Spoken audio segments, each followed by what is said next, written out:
Hello friends, welcome to Ingrolit. In this video, I am going to discuss A.D. Hope's poem Crossing the Frontier in a detailed manner, line by line. ఇప్పుడు నేను crossing the frontier అనేటువంటి poem యొక్క detailed స్టడీని ఈ వీడియోతో start చేయబోతున్నాను. ఇది line by line discussion అనేది మీకు ఉంటుంది. సో ముందుగా ద ఫస్ట్ స్టాంజాని చూద్దాం. ఓకేనా? ఫస్ట్ స్టాంజాని ఇప్పుడు మనం డిస్కస్ చేసుకుందాం. Crossing the frontier they were stopped in time, told quite politely they would have to wait. Passports in order, nothing to declare, and surely holding hands was not a crime. Until they saw how raged across the gate, all their most formidable friends were there. Okay, so ఇప్పుడు మనం line by line ఈ first స్టాంజాని discuss చేసుకుందాం. Okay, stanza 1, first line, crossing the frontier they were stopped in time. మనం ఈ first స్టాంజాని start చేసినప్పుడు crossing the frontier they were stopped అనేసి చెప్పడం జరిగింది. అసలు ఈ పోయం యొక్క సెట్టింగ్ ఏంటో ముందు చెప్తాను. ఇక్కడ ఫ్రంటియర్ అంటే ఏంటి అంటే ఒక కంట్రీకి మరొక కంట్రీకి మధ్యలో ఉండేటువంటి బార్డర్ని ఫ్రంటియర్ అనేసి అంటారనమాట. ఓకేనా? రైట్.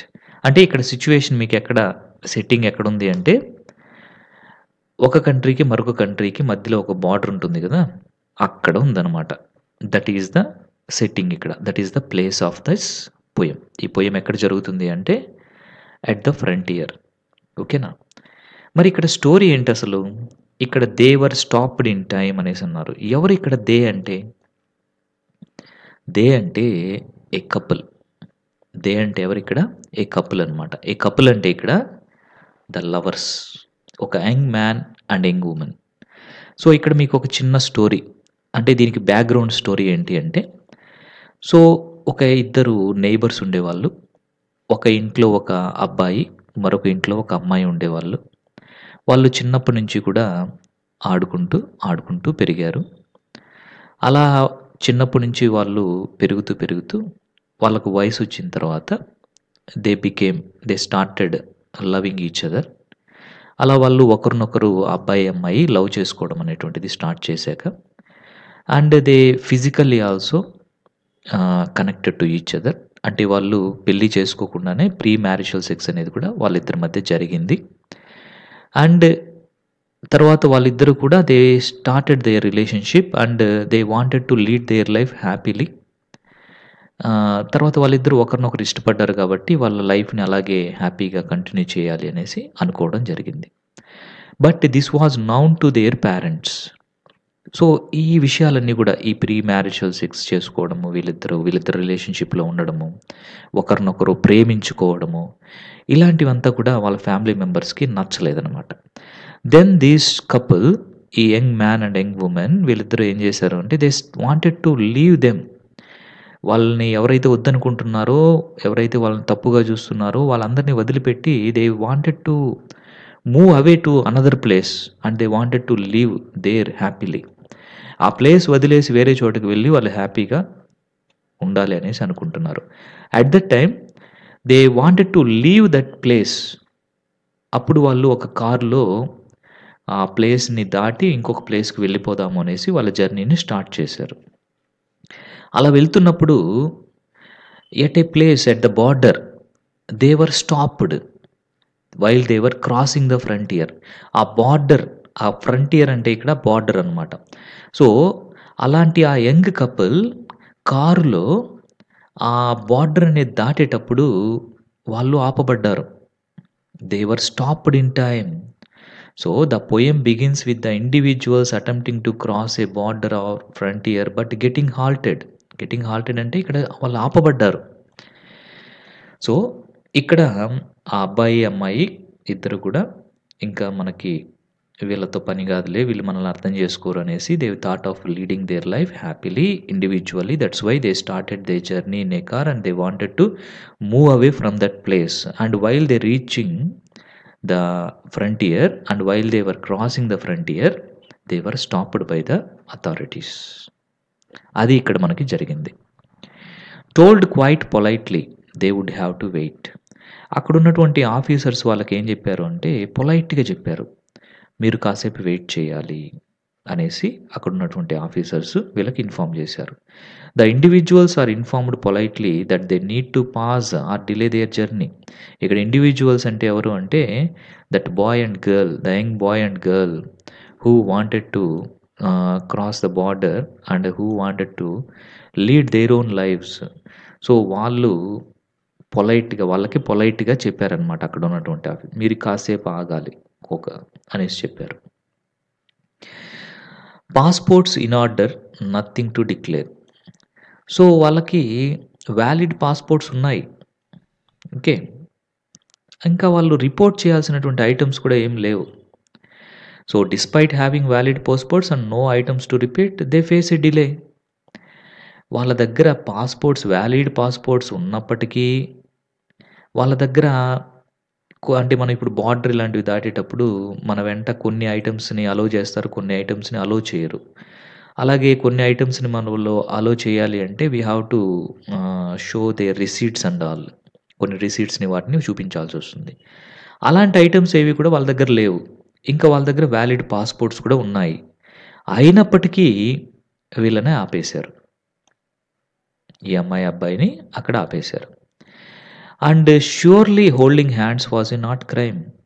నిజం చెప్పాలంటే ఒకరిని ఒకరు ఇష్టపడడము. ఇక్కడ హోల్డింగ్ హ్యాండ్స్ అంటే ఏంటి అంటే liking each other, loving each other, spending time with one another and having sex with one another. అన్ని మీనింగ్స్‌లో ఇక్కడ మనకి పోయెట్ చెప్పడం జరిగిందనమాట. అంటే ఒకరిని ఒకరు ఇష్టపడడం అనేటువంటిది ఇదేం తప్పు కాదే. It is not a crime. So, ఇక్కడ ఈ young man and young girl both were majors. వాళ్ళిద్దరు కూడా majors.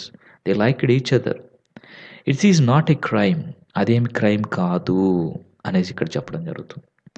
The speaker questions the innocence of holding hands suggesting it shouldn't be considered a wrong doing. So, ఇక్కడ young couple అనేటువంటి వాళ్ళు ఒకరి చేతులు ఒకరు పట్టుకోవడం అంటే ఒకరిని ఒకరు ఇష్టపడడము, ఒకరినొకరు లవ్ చేసుకోవడము అదేం తప్పేం కాదే అన్నట్లుగా చెప్తున్నారనమాట. Until they saw how raised across the gate. So, ఇక్కడేంటంటే వాళ్ళు ఏమైందో వాళ్ళకి అర్థం కాలేదు. But later they understood. ఎప్పుడు వాళ్ళకి అర్థమైంది అంటే they saw how ranged across the gate. అక్కడ గేట్ ఉందనమాట. అంటే ఆ బ్యారియర్ ఉందక్కడ. అక్కడ వీళ్ళు చూసినప్పుడు ఒక గ్రూప్ ఆఫ్ పీపుల్ అక్కడ ఉన్నారనమాట. The situation changes as they observe a group of formidable figures lined up at the border gate. అక్కడ బార్డర్ గేట్ దగ్గర కొంతమంది ఫర్మిడబుల్ ఫిగర్స్ ఉన్నారు. All their most formidable friends were there. అంటే formidable అంటే ఏంటి అంటే ఎవరినన్నా మనం చూసినప్పుడు we may get fear or we may get respect. అంటే ఇప్పుడు మన ఫాదర్‌ని, మదర్‌ని చూసినప్పుడు మనకు ఒక రెస్పెక్ట్ ఉంటుంది. ఒక భయం ఉంటుంది. అలాగే టీచర్స్‌ని చూసినప్పుడు మనకు రెస్పెక్ట్ ఉంటుంది. భయం ఉంటుంది. అలాంటి కొంతమంది అక్కడికొచ్చున్నారనమాట. వాళ్ళెవరు అంటే మనకు తెలిసిందే గదా! ఆ అమ్మాయి యొక్క ఫాదరు, మదరు ఇంకా అబ్బాయికి సంబంధించినటువంటి వాళ్ళు. ఇట్లాగా కొంతమంది అక్కడికొచ్చున్నారు. ఎవరెవరు వచ్చున్నారనేది కూడా మనం నెక్స్ట్ స్టాంజర్స్‌లో చూద్దాం. బట్ ఇక్కడొచ్చేసి ఈ young girl and young man వీళ్ళిద్దరూ ఏం చేశారు అంటే ఆ అద్దాల్లోంచి చూసినప్పుడు వాళ్ళకి కొంచెం దూరంలో ఆ గేట్ ఉంది. ఆ గేట్ దగ్గర వీళ్ళకి తెలిసినటువంటి వాళ్ళు, వీళ్ళ యొక్క రిలేషన్‌ని యాక్సెప్ట్ చెయ్యనటువంటి వాళ్ళు అక్కడ లైన్‌గా ఆ గేట్ దగ్గర ఉన్నారనమాట. The formidable friends represent societal authorities and figures who disapprove of their actions. అంటే ఈ సొసైటీలో ఉన్నటువంటి కొంతమంది అథారిటీసు, ఇంకా ఈ సొసైటీలో వాళ్ళ ఫ్యామిలీలో ఉన్నటువంటి వాళ్ళు, వీళ్ళ యొక్క యాక్షన్స్‌ని డిసప్రూవ్ చేసేటువంటి వాళ్ళు అక్కడికొచ్చున్నారనమాట. ఓకేనా? అంటే వీళ్ళ రిలేషన్‌ని యాక్సెప్ట్ చేయనటువంటి వాళ్ళందరూ గూడా ఇప్పుడు ఆ గేట్ దగ్గరకొచ్చి నిలబడుకొని వీళ్ళ కోసం చూస్తున్నారు. హ్మ్. చాలా సేపటి నుంచి వాళ్ళక్కడ వెయిట్ చేస్తున్నారు. వీళ్ళెప్పుడొస్తారా అనేసి వెయిట్ చేస్తున్నారు. వీళ్ళొచ్చారు. That's why they were stopped there. Now let us see second stanza. ఇప్పుడు మనం సెకండ్ స్టాంజాని చూద్దాము. Wearing his conscience like a crucifix, her father rampant nursed the family shame. So, ఇక్కడ ఎవరొచ్చినారు అంటే, మనం ఈ 2 లైన్స్‌ని కలిపి చదువుకుందాం. ఎందుకంటే, ఒక్క లైన్ చదివితే ఇక్కడ మనకు కంప్లీట్ మీనింగ్ రాదు. కాబట్టి, 2 లైన్స్‌ని మనం కలిపి చదువుకుందాం. Wearing his conscience like a crucifix, her father rampant nursed the family shame. అక్కడికి ఎవరొచ్చినారు అంటే, ముందుగా ఆ అమ్మాయి యొక్క ఫాదర్ వచ్చున్నాడు. సో, ఈ అమ్మాయి యొక్క ఫాదర్ వచ్చేసి ఎలా ఉన్నాడు అంటే, ర్యాంపాంట్‌గా ఉన్నాడు. ర్యాంపాంట్ అంటే అస్సలు కంట్రోల్ కావడం లేదు. అన్‌కంట్రోలబుల్‌గా ఉన్నాడనమాట. కోపంతో ఊగిపోతున్నాడు. షేమ్‌తో కుంచించుకుపోయి ఉన్నాడు.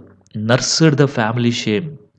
ఫ్యామిలీ అంతా తల వంచుకునేలాగా చేసింది ఈ అమ్మాయి అనేసి కోపంతో ఊగిపోతున్నాడనమాట. And wearing his conscience like a crucifix.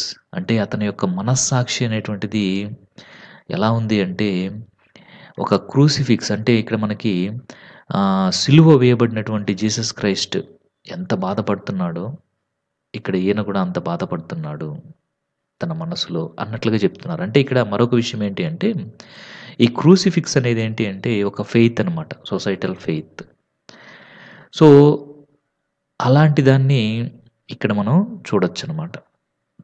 అంటే తన ఫాదర్ వచ్చేసి, అమ్మాయి యొక్క ఫాదర్ వచ్చేసి ఈ అమ్మాయి చేసినటువంటి పనికి చాలా చాలా షేమ్‌గా ఫీల్ అవుతూ ఉన్నాడు. మనసులో తనకి చాలా బాధగా ఉంది. సో, ఈ ఫెయిత్ అనేటువంటి దాన్ని, తన ఫెయిత్ అనేటువంటి దాన్ని, సొసైటల్ నార్మ్స్‌ని ఆ అమ్మాయి బ్రేక్ చేసింది అనేసి ఫీల్ అవుతూ ఉన్నాడనమాట అమ్మాయి యొక్క ఫాదర్.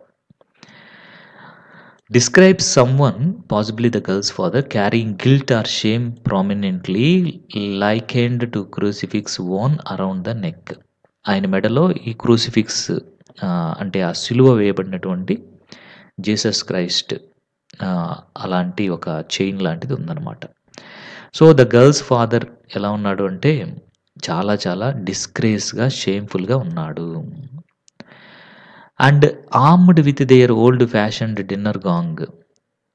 ఇక్కడ మరొక క్యారెక్టర్ ఉందన్నమాట. ఎవరు అంటే, and armed with their old fashion dinner gong his aunt who even when they both were 6. అంటే ఇక్కడ తర్వాత మరొక క్యారెక్టర్ కూడా వీళ్ళకి కనిపించింది. ఆ క్యారెక్టర్ ఎవరు అంటే ఈ అమ్మాయి వాళ్ళ యొక్క ఆంటీ అనమాట.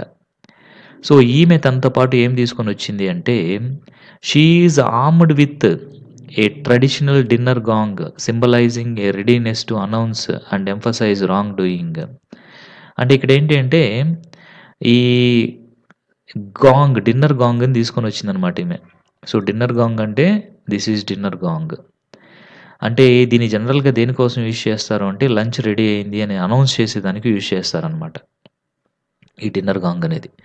అంటే అలాగే ఇది ఉంది చూసారా, దీన్ని కొట్టేదానికి ఉపయోగించొచ్చు. అలాగే జనాలను కొట్టేదానికి కూడా ఉపయోగించొచ్చు. ఈ పొడుగ్గా ఇట్లా రౌండ్‌గా ఉంది చూసారా దీన్ని. అంటే ఇక్కడ ఈమె అమ్మాయి యొక్క ఆంట్ వచ్చేసి ఏం చేసింది అంటే, ఆ డిన్నర్ గాంగ్‌ని తీసుకొనొచ్చింది. దేనికి అంటే, మీరు చేసింది తప్పు అని నేను అనౌన్స్ చేస్తున్నాను అనేసి చెప్పేదానికి. వీలైతే ఆ చిన్న రాడ్ లాంటిది ఉంది కదా, దాన్ని తీసుకొని వీళ్ళని బెదిరించైనా సరే వీళ్ళని అక్కడి నుంచి తీసుకొని వెళ్ళాలి అనేసి వచ్చిందనమాట. సో, ఈ ఆంట్ వచ్చేసి ఏంటి అంటే, చిన్నప్పటి నుంచి కూడా వీళ్ళని చాలా తప్పుగా చూసేదనమాట ఈ ఆంటీ. ఓకేనా? ఈయన గురించి ఇప్పుడు తెలుసుకుందాం. His aunt who even when they both were 6. అంటే ఆ అబ్బాయి యొక్క ఆంటీ వచ్చేసి వీళ్ళు 6 ఇయర్స్ అప్పటి నుంచి, ఓకేనా, అబ్బాయి వాళ్ళ యొక్క ఆంట్ వీళ్ళిద్దరికీ 6 ఇయర్స్ ఉన్నప్పటి నుంచి had just to glance towards A childish game. వీళ్ళిద్దరికీ 6 ఇయర్స్ ఉన్నప్పుడు ఏమన్నా తెలుస్తుందా వాళ్ళకి? సెక్స్ లేకపోతే లవ్ ఇవేమన్నా తెలుస్తాయా? తెలీదు. సో, ఈ అమ్మాయి, అబ్బాయి వాళ్ళు 6 ఏళ్ల వయసులో ఏం చేసేవాళ్ళు అంటే, చిన్న పిల్లలు కదా, దే యూజ్డ్ టు ప్లే అనమాట చైల్డిష్ గేమ్. వాళ్ళిద్దరు కూడా చైల్డ్‌హుడ్‌లో ఇన్నోసెంట్‌గా ఆడుకుంటూ ఉండేవాళ్ళు. అప్పుడే ఈవొచ్చేసి వాళ్ళేదో తప్పు చేసినట్లుగా చూసేదనమాట. Had just go glance towards a childish game. So, వీళ్ళిద్దరు కూడా ఏందో పెద్ద తప్పు చేసినట్లుగా వీళ్ళు 6 ఇయర్స్ అప్పుడు కలిసి ఆడుకుంటుంటే, అప్పుడే ఆమెకి అది నచ్చేది కాదనమాట. The aunt has been disapproving since the individuals were very young, indicating long standing disapproval. చిన్న పిల్లలప్పటి నుంచి కూడా వీళ్ళిద్దరూ ఆడుకుంటున్నా గానీ, అది ఈ ఆంటీకి నచ్చేది కాదనమాట. The aunt's disapproving glances were sufficient to make them feel guilty. ఈమె ఏదో ఒక రకంగా చూసేదనమాట వాళ్ళని. ఎలా అంటే వాళ్ళేదో తప్పు చేస్తున్నట్లుగా చూసేది. అది ఆ అమ్మాయి, అబ్బాయికి ఎలా ఉండేదంటే ఏదో గిల్టీగా ఫీల్ అయ్యేవాళ్ళు.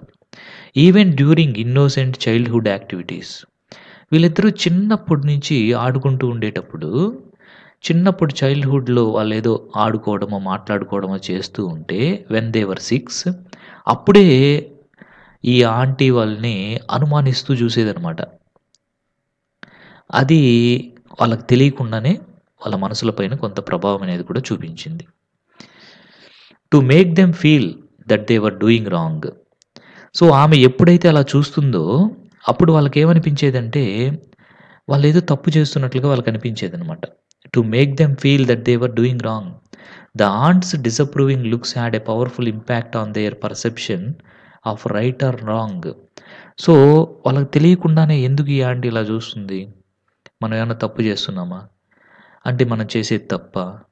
అన్నట్లుగా వాళ్ళు ఫీల్ అవుతూ ఉండేవాళ్ళనమాట. సో, ఈ విధంగా మనకి సెకండ్ స్టాంజా అనేది కూడా కంప్లీట్ చేసుకున్నాము. The second stanza is wearing his conscience like a crucifix her father rampant nursed the family shame. అంటే ఆ అమ్మాయి యొక్క ఫాదర్ వచ్చున్నాడు అక్కడ.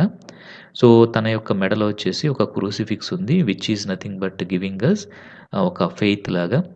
ఇంకా ఆయన చాలా కోపంగా ఉన్నాడు. ఎందుకంటే ఫ్యామిలీ మొత్తం కూడా షేమ్‌తో తలదించుకుంది అనేసి అనుకుంటున్నాడు. And armed with their old fashion dinner gong his aunt came. అంటే తన ఆంట్ కూడా ఇక్కడికొచ్చున్నదనమాట. ఆమొచ్చేసి ఒక ఓల్డ్ ఫ్యాషన్డ్ డిన్నర్ గాంగ్‌ని తీసుకొనొచ్చింది. మీరు చేసింది తప్పు అనేసి వాళ్ళకి చెప్పేలాగా. And this aunt who even when they both were 6 had just glance towards a childish game to make them feel that they were doing wrong. ఈ ఆంట్ ఎవరైతే ఉన్నారో, అతని యొక్క ఆంట్ ఎవరైతే ఉన్నారో ఆమైతే వీళ్ళిద్దరూ ఈ అమ్మాయి, అబ్బాయి చిన్నప్పుడు 6 ఇయర్స్ ఉన్నప్పటి నుంచి వాళ్ళేదో చిన్నప్పుడు ఆడుకుంటూ ఉంటే, అప్పటినుంచే వాళ్ళేదో తప్పు చేస్తున్నట్లుగా ఈమె వాళ్ళని చూసేది. అది వాళ్ళకి వాళ్ళేదో తప్పు చేస్తున్నట్లుగా వాళ్ళకి గిల్టీగా ఫీల్ అయ్యేదనమాట. సో, అసలు ఏంటి మనం ఏం తప్పు చేస్తున్నాం అన్నట్లుగా వాళ్ళు ఆలోచించడం మొదలుపెట్టాక వాళ్ళు అదే చేశారు. అంటే ఒకరినొకరు లవ్ చేసుకున్నారు. So, now let us see the third stanza. ఇప్పుడు మనం థర్డ్ స్టాంజాని చూద్దాము. Third stanza first line. And both their mothers simply weeping floods. ఇక్కడ బోత్ దేర్ మదర్స్ అంటే సో, అక్కడ ఉన్నటువంటి young man and young woman అంటే అమ్మాయి, అబ్బాయి వాళ్ళిద్దరి మదర్స్ కూడా ఏం చేస్తున్నారు? పెద్దగా ఏడుస్తున్నారు. వాళ్ళ కళ్ళలోంచి నీళ్ళు కాలువలై పారుతున్నాయన్నమాట. Just joking. అంటే అంత పెద్దగా ఏడుస్తూ ఉన్నారు అనేసి. Both mothers are depicted as crying profusely suggesting deep emotional distress. వీళ్ళు ఫ్లడ్స్ లాగా, ఫ్లడ్స్ అంటే ఏమని వరదలు. వరదల్లో నీళ్ళు ఏ విధంగా వస్తాయో ఆ విధంగా వీళ్ళ కళ్ళలోంచి కన్నీళ్ళొస్తున్నాయి అనేసి పోయెట్ చెప్తున్నాడు. Her head mistress, his boss, the parish priest and the bank manager who cashed their checks. The man who sold him his first rubber goods. అంటే ఇక్కడికి ఫాదర్ వచ్చారు, ఆంట్ వచ్చింది. వీళ్ళే కాకుండా ఇంకా కొంతమంది వచ్చున్నారు. వాళ్ళెవరంటే హర్ హెడ్ మిస్ట్రెస్. ఆ అమ్మాయి యొక్క హెడ్ మిస్ట్రెస్ అనమాట. అంటే ప్రిన్సిపల్ లాగా. అండ్ హిస్ బాస్, ఈ అబ్బాయి పనిచేసే ఆఫీసు, కంపెనీ ఏదో ఉంటుంది కదా, దాని యొక్క బాస్ కూడా వచ్చాడు. అంతేకాకుండా ఈ పారిష్ ప్రీస్ట్ అంటే అక్కడ లోకల్‌గా చర్చ్ ఉంటుంది. ఆ చర్చ్‌లో పనిచేసే ప్రీస్ట్ కూడా వచ్చాడు. And the bank manager. ఇంకా బ్యాంక్ మేనేజర్ కూడా వచ్చాడనమాట. జనరల్‌గా ఇతని వర్క్ ఏంటి? బ్యాంక్‌లో బ్యాంక్ పని చూసుకోవాలి. అవన్నీ వదిలిపెట్టి ఇక్కడికొచ్చాడనమాట. అంటే సొసైటీలో ఒకరి పైన తప్పులు చెప్పేదానికి, ఒకరిలో తప్పులు చూపించేదానికి రెడీగా ఉంటారనమాట చాలామంది. యాక్చువల్‌గా అది వాళ్ళ సమస్య కాదు. ఇప్పుడు ఒక అమ్మాయి, ఒక అబ్బాయి ప్రేమించుకున్నారు అంటే, ఆ 2 ఫ్యామిలీస్‌కి సంబంధించిన విషయం అది ఫర్ ఎగ్జాంపుల్ అనుకుందాం. కానీ ఇక్కడేంటంటే ప్రతి ఒక్కరు జడ్జ్ చేసేస్తారు. వదిలేస్తే ఈ అబ్బాయిని తన్నేసి, అమ్మాయిని లాక్కొని కూడా వెళ్ళిపోతారనమాట. వాళ్ళకేం సంబంధం ఉండదు. అసలు ఏం జరిగిందో కూడా కొంతమందికి తెలీదు. But they are ready to do anything. అలా ఉంటుందిక్కడ. సో, ఇక్కడేంటి అంటే సిగ్నిఫికెంట్ అథారిటీ ఫిగర్స్ అయినటువంటి వాళ్ళందరూ కూడా ఇక్కడికొచ్చారనమాట. Such as the girls head mistress, the boys boss and parish priest. They came there and they are presenting here disapproving. ఈ head mistress, boss, parish priest వీళ్ళందరూ కూడా రావడం జరిగింది. వీళ్ళే గాకుండా even the bank manager who is responsible for financial transactions, he also came there and he is also one of the disapproving group. అక్కడ ఉన్నటువంటి వాళ్ళలో ఒక బ్యాంక్ మేనేజర్ కూడా వచ్చున్నాడు. ఆయన కూడా వీళ్ళ రిలేషన్‌ని యాక్సెప్ట్ చేయడం లేదు. డిసప్రూవ్ చేస్తున్నాడు. ఇక్కడ ఒక కామెడీ ఉంది. ఒక 2 క్యారెక్టర్‌లు ఉన్నాయన్నమాట. ఇప్పుడొస్తాయి అవి. వాళ్ళు గూడా ఈ గర్ల్ అండ్ బాయ్ యొక్క రిలేషన్‌ని డిసప్రూవ్ చేస్తున్నారనమాట. వాళ్ళెవరో ఇప్పుడు చెప్తాము. ఎందుకు నేను వీళ్ళని కొంచెం కామెడీ క్యారెక్టర్స్ అన్నానో మీకు అర్థమవుతుంది. సో, ఆ కామెడీ క్యారెక్టర్స్ అని ఎందుకన్నాను అంటే, the man who sold him his first rubber goods.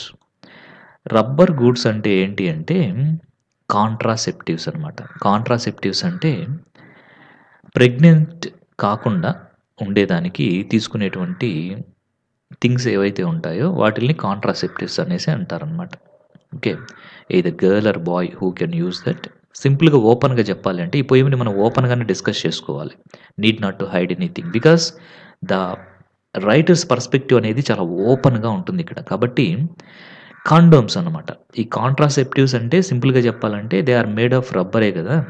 So, the man who sold him his first rubber goods అంటే ఈ అబ్బాయి ఎవరైతే ఉన్నాడో, ఈ యంగ్ మ్యాన్ ఎవరైతే ఉన్నాడో, ఆ అబ్బాయి ఆ అమ్మాయితో ఫిజికల్‌గా కలవాలి అనుకున్నప్పుడు, ఫిజికల్‌గా వాళ్ళిద్దరూ ఇంటర్ కోర్స్‌కి రెడీ అయిపోయినప్పుడు, this young man bought condoms from a person.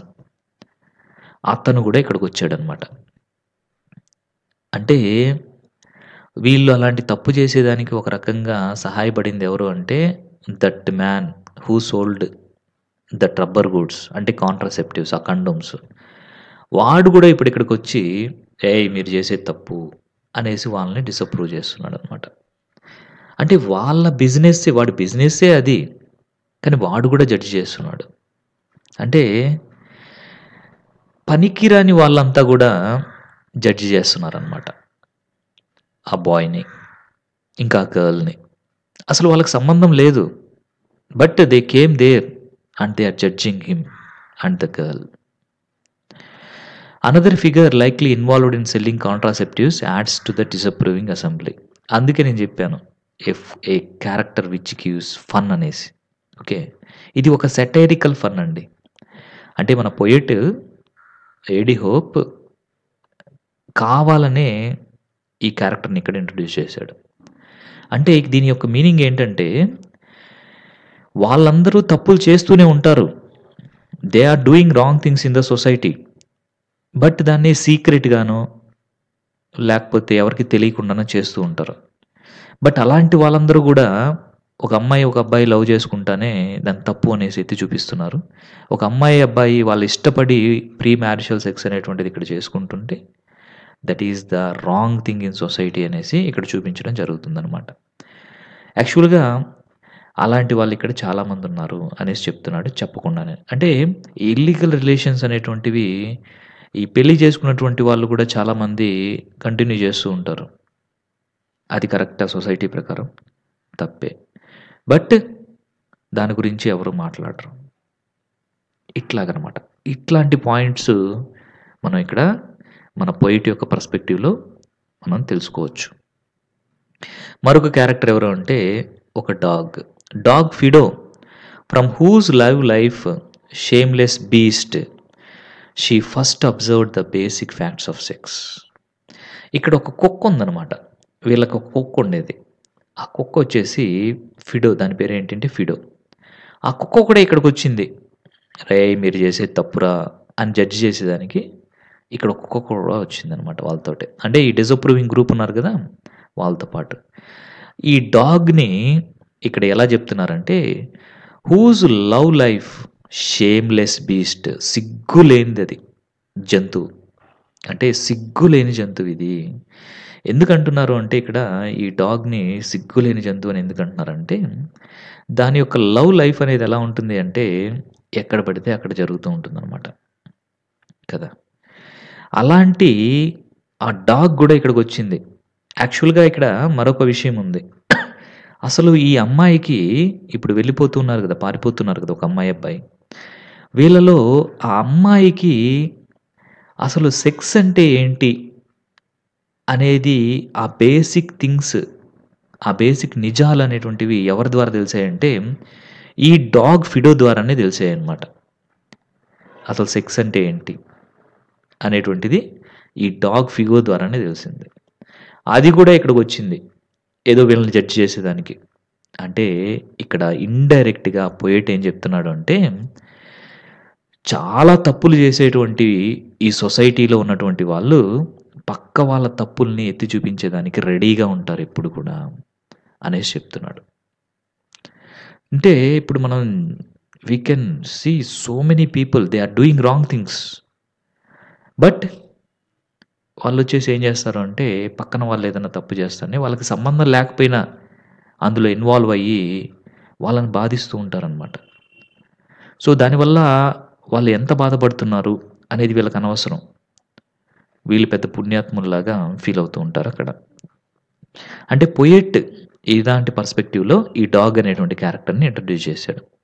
The shame extends even to the dog, possibly implying that the couple learned about sexuality from observing the dog's behaviour. The girl learned about fundamental aspects of sex by observing the dog's behaviour. ఆ dog Fido, ఒక కుక్క, తను ఈ love లైఫ్‌లో ఇంకొక dog తోటి sex చేసుకుండడం ఇవన్నీ కూడా ఆ అమ్మాయి గమనించి, ఓకే. ఇదా సెక్స్ అంటే అనేసి she understood that is the basic facts అనమాట. సో, ఈ థర్డ్ స్టాంజాలో ఓకేనా, ఈ థర్డ్ స్టాంజాలో మనకి మరికొన్ని క్యారెక్టర్స్ అనేటువంటివి రావడం జరిగింది. ఆ క్యారెక్టర్స్ ఎవరు అంటే, and both their mothers simply weeping floods. అక్కడ వాళ్ళ మదర్, అమ్మాయి యొక్క మదరు, అబ్బాయి యొక్క మదర్ ఇద్దరు వచ్చారు. ఇద్దరు ఏదో వరదలను సృష్టిస్తున్నట్లుగా ఏడుస్తున్నారు. అంటే వాళ్ళ కన్నీళ్ళు వరదలై పారుతున్నాయన్నమాట. అండ్ హర్ హెడ్ మిస్ట్రెస్, అమ్మాయి యొక్క ప్రిన్సిపల్ వచ్చింది. అబ్బాయి యొక్క బాస్ వచ్చారు, his boss, and the parish priest, ఇంకా చర్చి ప్రీస్ట్ వచ్చారు. And the bank manager who cashed their cheques. So, bank manager కూడా వచ్చాడు. అసలు అతనికి సంబంధమే లేదు. అతని క్యారెక్టర్ ఏంటి, అతని యొక్క డ్యూటీ ఏంటి, బ్యాంక్‌లో వచ్చేసి ఉండేటువంటి ఫైనాన్షియల్ మ్యాటర్స్ చూసుకోవాలి. అతనికి ఏం పని ఇక్కడ, అతను కూడా వచ్చాడు. మరి ఈ పారిష్ ప్రీస్ట్‌కి ఏం పని ఇక్కడ, అతను కూడా వచ్చాడు. ఈ బాస్‌కి ఏం పని ఇక్కడ, ఈ హెడ్ మిస్ట్రెస్‌కి ఏం పని, మీ వర్క్ ఎక్కడ, మీ స్కూల్‌లో, మీ బాస్‌కి పనేంటి, ఆఫీస్‌లో. ఈ పారిష్ ప్రీస్ట్ యొక్క పని ఎక్కడ, చర్చ్‌లో. బ్యాంక్ మేనేజర్ పని ఎక్కడ, బ్యాంక్‌లో. బట్ వీళ్ళందరూ ఇక్కడికి వచ్చేసారు, ఎగేసుకొని వచ్చేసారనమాట. ఎందుకంటే they wanted to judge and they feel that they are the best people in the society. కానీ ఇలాంటి వాళ్ళే చాలా తప్పులు చేస్తూ ఉంటారు తెలియకుండా, దాచిపెట్టి. So, let us see the next thing. The man who sold him his first rubber goods. అంతేకాకుండా ఇంకా ఎవరు వచ్చారంటే, ఈ యంగ్ మ్యాన్, ఈ అబ్బాయికి ఎవరైతే ఈ కాండోమ్స్ అనేటువంటివి అమ్మాడో వాడు కూడా వచ్చాడు ఇక్కడికి. వాడు కూడా ఈ అబ్బాయి చేసిన తప్పు, ఆ అమ్మాయి చేసేది తప్పు అని చెప్తున్నాడు. మరి తప్పు అన్నప్పుడు నువ్వు ఎందుకు అమ్మావురా అవి అనేసి ఇక్కడ పోయేటి ఇండైరెక్ట్‌గా అడుగుతున్నాడు అనమాట అతన్ని. సో, నువ్వు తప్పు అన్నప్పుడు why did you sell that rubber goods, that contraceptives, that condoms to him అనేసి అడుగుతున్నాడు. అంటే he is doing the wrong thing, but he is telling that the others are doing the wrong things. The next one is dog Fido. So, ఇంకా ఎవరొచ్చారంటే అక్కడికి ఒక dog కూడా వచ్చింది. యాక్చువల్‌గా ఈ డాగ్ నుంచే వాళ్ళు తెలుసుకున్నారు. అసలు సెక్స్ అంటే ఏంటి అనేటువంటిది. From whose love life shameless beast she first observed the basics facts of sex. అంటే ఇది ఒక రెబెలియన్ పోయెమ్ కాబట్టి ఇలాగే ఉంటుంది. ఏడీ హోప్ ఏది దాచుకునేటువంటి మనస్తత్వం లేదు అతన్ని. అతను అలా ఓపెన్‌గా తన యొక్క పొయెట్రీలో మొత్తం కూడా వివరిస్తూ ఉంటాడనమాట. So this is about the third stanza. So ఈ 3 స్టాంజాస్‌ని మనం కంప్లీట్ చేసుకున్నాము. సో నెక్స్ట్ ఫోర్త్ స్టాంజా అనేటువంటి దాన్ని నెక్స్ట్ వీడియోలో నేను కంటిన్యూ చేస్తాను. ఓకేనా? I would like to stop here this video. Next వీడియోలో ద రిమైనింగ్ స్టాంజాస్‌ని మనం డిస్కస్ చేసుకుందాం. Okay. Thank you very much.